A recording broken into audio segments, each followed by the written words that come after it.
All right, it's time now for our Insider, and we are talking Knicks with our Knicks Insider Frank Isola, of course, is the NBA columnist for the Daily News. He joins us on the phone. And Frank, really interesting column today where you talk about Jeff Hornacek's job security and how he may be coaching for his job the rest of the way here with Mark Jackson as a possibility. You said there's rumblings in the NBA, and it might just be NBA chatter, but there are rumblings that Mark Jackson could be next in line. Tell us what you're hearing. Yeah, and I heard that from members of two different coaching staffs, and that was unsolicited. So it's clearly out there, and that doesn't mean that at any time soon the Knicks are going to make a move. But I think when you look at their history, the Knicks are always making coaching changes, and we know that Jeff Hornacek really hired by Phil Jackson.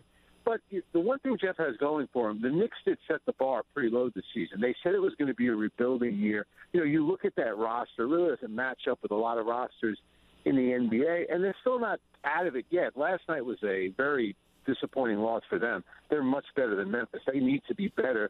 But I think that's always going to be out there, and I think the name Mark Jackson is always going to be out there. Well, all right, so let's take the Hornacek part first.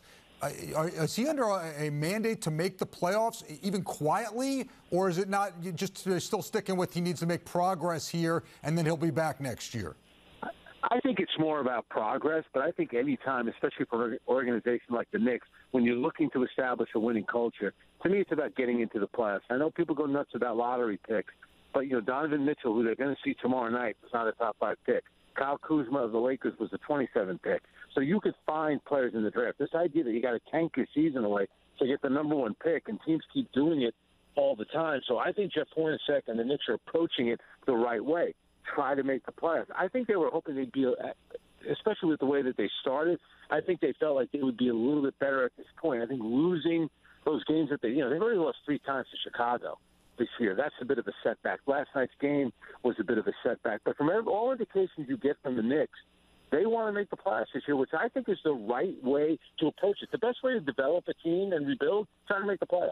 Yeah, and to your point about the draft, look what Markelle Fultz looks like right now. Let's talk about Mark Jackson. It did not end well in Golden State. There were talk that he was paranoid, worried about what his assistant coaches were plotting behind his back.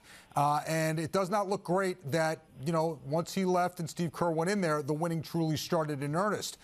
Is Mark Jackson, is any of that still with him, those thoughts that I just mentioned to you, or is enough time passed where he'll get another shot?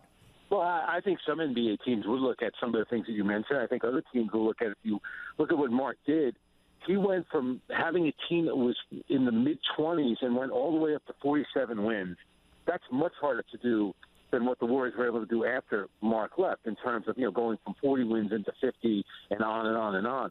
So Mark did a terrific job. Plus, remember, too, a key element of that team, besides the great draft picks that they made, was getting Andre Iguodala. Mark had a lot to do with Andre Iguodala getting there. So I think we went from maybe Mark was getting too much credit for what happened in Golden State early on, and now I don't think he's probably getting enough credit. Yeah, he certainly hasn't coached the team the last couple of years, but if you go back to that first playoff series that the Warriors had with Steph Curry and Klay Thompson, and Mark was going around calling them the best shooting backcourt in the history of the league, and everyone said that Mark was crazy. Well, nobody's saying he's crazy anymore, and they actually gave San Antonio a big-time run for their money. So I think, when you talk about player development and developing teams, they made a big jump with Mark Jackson going from in the 20s to high 40s with him. Well, you know what? I can sympathize with Mark Jackson because I don't feel like I get enough credit. You weren't on ESPN before you started working with me, and now you're a national TV star. I'm only on today because, Amara and Anthony are great, and Willie Colon is like a legend. I see him in town all the time. He's the biggest star in this town,